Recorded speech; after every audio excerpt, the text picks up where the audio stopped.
Okay, we're at the halfway mark of the show. Thank you for tuning in tonight. And thank you to all the low-powered AM and FM micro-broadcasters that are brave enough to carry this show. Yeah, I know we talk about some crazy things here, right? Well, quite honestly, it's not that crazy, but it's crazy because the average person has been brainwashed to believe a certain phony context. That's why it's considered crazy. You see, it's all in the eye of the beholder. Because what is crazy? It's just your perception of what is crazy and what's not crazy. I guess that's what it's really all about. And look, I think there are certain people that are just absolutely nuts. And somebody look at that same information might think that I'm nuts. Because I think that information is nuts. And you see how it works? Huh? See how it works? This world is based entirely off of perception, perceived reality.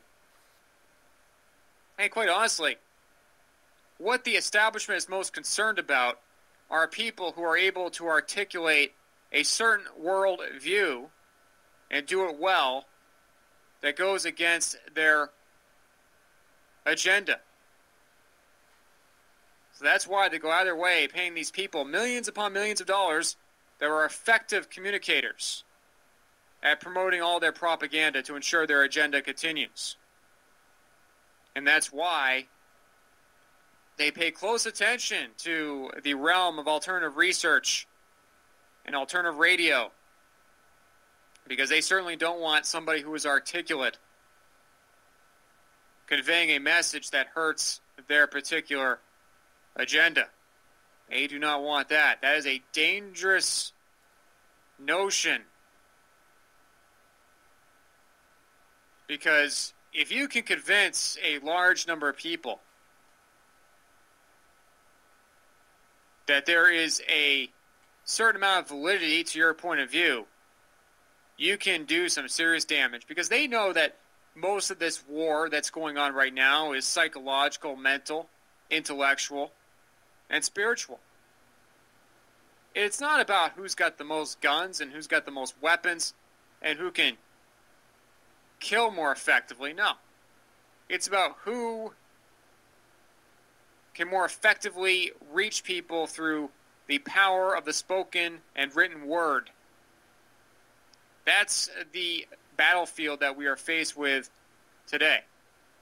And yes, look, there's wars going on. I understand that. But the larger war is a mental and intellectual war. And if you buy into this notion that, well, we got to go down to Washington, D.C. and kick some ass and kill some people, if you buy into that, you are taking yourself out of the larger game, which is the intellectual war that we're waging with this show and other shows like it. And this intellectual war is, well, we're trying to wage it. We're trying to wage it hard. And there's a lot of people who don't like the fact that we are waging this particular type of intellectual war against them. And I see the tactics. I see what they're doing. And in the end, it's going to fail. It will fail. Maybe not in my lifetime. Maybe not 40 years, 50 years from now. Maybe it will still continue. But eventually it will fail. Because they're based off of lies. They're based off of deceit. They're not based off of truth. And I firmly believe that in the end, truth, not lies and deceit, will prevail. Because what is more powerful than the truth? Nothing. Nothing is more powerful than the truth. And that's why you see these cockroaches in the alternative media scurrying when they hear some of the information we talk about. And that's why you'll never hear anybody talking about this show on a lot of these various radio shows and media sites, because they don't want to give any sort of attention to the type of things that we talk about here. But anyway, before the break, I was talking about the economy. Do I really need to get into this again? Honestly, what else can I say that I have not already said about the economy? You have this Bloomberg article that says the U.S. is bankrupt and we don't even know it. Yeah, but yeah, people saying that, well, we're in the midst of a recovery, and well, the recovery isn't doing so good, but it's a recovery. My ass, it's a recovery. This is no recovery. We're in a depression. You tell me, we are in a recovery. We got 30,000 people lining up for housing vouchers. When you have an unemployment rate at around 10%, that's actually even higher because those figures are lies. The true unemployment rate is closer to 20% when you look at independent analysis of what's really going on. It's a big joke. They manipulate the figures so that it doesn't look as bad as it really is.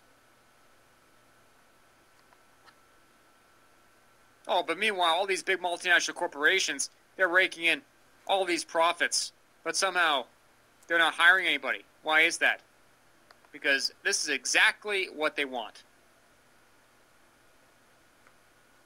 They don't care about you. They never have.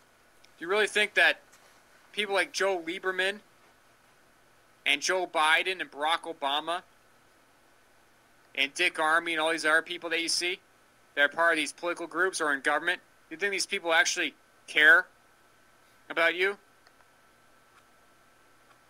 You think Bobby Jindal cares about you? Do you think Nancy Pelosi cares about you? They don't give a damn. Why do you think these people spend hundreds of thousands, if not millions of dollars on these stupid congressional and Senate races? Why?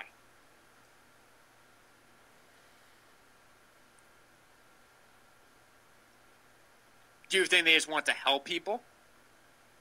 No, it's about power.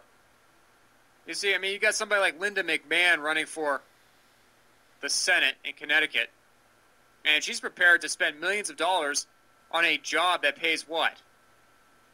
6 figures? Why would somebody do that?